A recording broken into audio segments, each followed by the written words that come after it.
ഏതായാലും ക്രിസ്മസ് പുതുവത്സരം ആഘോഷിക്കാൻ ടൂറിസ്റ്റുകളുടെ ഒഴുക്കാണുള്ളത്. പാലക്കാട് ജില്ലയിലെ വിവിധ ടൂറിസ്റ്റ് കേന്ദ്രങ്ങളിലേക്കാണ് വിനോദസഞ്ചാരികളുടെ ഒഴുക്ക് ആരംഭിച്ചിട്ടുള്ളത്. ഇനിയുള്ള ഒരാഴ്ച ആഘോഷത്തിന്റെയും അർമാദിപ്പിന്റെയും നാളുകളാണ്. ക്രിസ്തുമസ് പുതുവത്സരാഘോഷത്തെ വരവേറ്റ് പാലക്കാടൻ ഗ്രാമീണ സൗന്ദര്യം. കൊല്ലങ്കോടും നെല്ലിയാമ്പതിയും മലമ്പുഴയും വരിക്കാശ്ശേരി മനയുമെല്ലാമാണ് വിനോദസഞ്ചാരികൾ കൂട്ടത്തോടെ ആഘോഷിക്കുന്നത്. സംസ്ഥാനത്തിന്റെ വിവിധ ഭാഗങ്ങളിൽ നിന്നായി നിരവധി പേരാണ് ഇതിനകം പാലക്കാട്ടെത്തിയിട്ടുള്ളത്.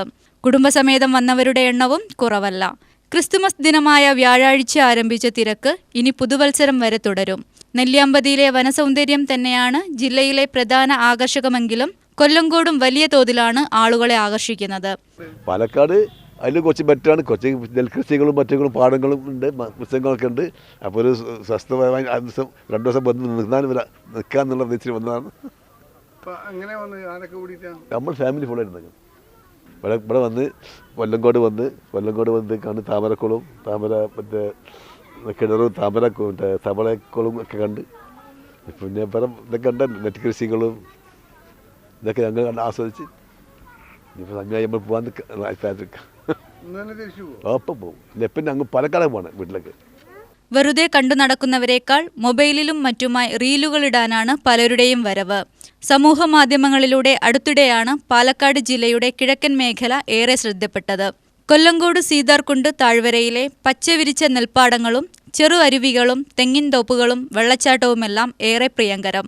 രാജ്യത്തെ ഏറ്റവും സൗന്ദര്യമേറിയ 10 ഗ്രാമങ്ങളിലൊന്നായ കൊല്ലങ്കോട് സീതാർകുണ്ടിനെ തിരഞ്ഞെടുത്തതു മുതലാണ് ഇവിടേക്ക് വിനോദസഞ്ചാരികളുടെ ഒഴുക്കാരംഭിച്ചത്.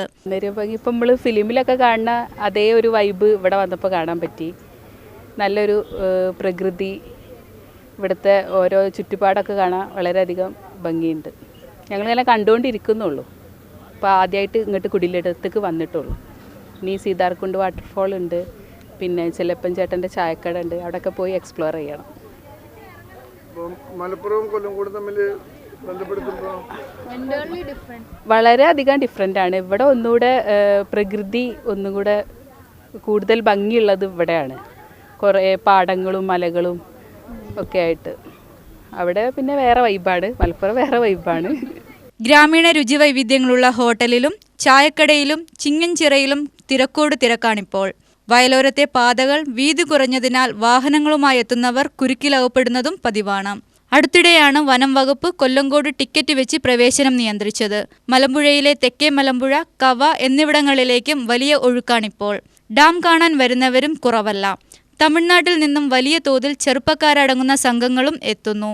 കാക്കയൂരിലെ ഭക്ഷണ വൈവിധ്യം തേടിയും നിരവധി പേരെത്തുന്നുണ്ട്. ഇതിനിടെ ജില്ലയെ അലട്ടുന്ന പ്രശ്നം വിനോദസഞ്ചാരികളിലെ ചിലർ വലിച്ചെറിയുന്ന മാലിന്യങ്ങളാണ്. ഏതായാലും പുതുസമൂഹ മാധ്യമകാലത്തെ പാലക്കാട് ജില്ല ലോകത്തെങ്ങും അതിന്റെ സൗന്ദര്യം കൊണ്ട് പ്രശസ്തി വർദ്ധിപ്പിക്കുകയാണ്. പ്രകൃതി ആസ്വദിക്കാൻ വേണ്ടി വന്നതാ. നല്ല ഇപ്പൊ നാട്ടിലൊക്കെ തണുപ്പല്ലേ, അപ്പൊ ഇവിടെ ഒരു ചൂടും അങ്ങനെ ഒരു പ്രകൃതിയാണ്. ഉണ്ട്, പക്ഷെ ഇങ്ങനെ അങ്ങോട്ട് പാടായിട്ടില്ല. കുറച്ച് അങ്ങോട്ടും അങ്ങനെയൊക്കെ ഉണ്ട്. ഒരു വില്ലേജ് ഫീലിംഗ്. വില്ലേജ് ഇവിടെ കൊല്ലങ്കോട് തന്നെ. UTV news Palakkad.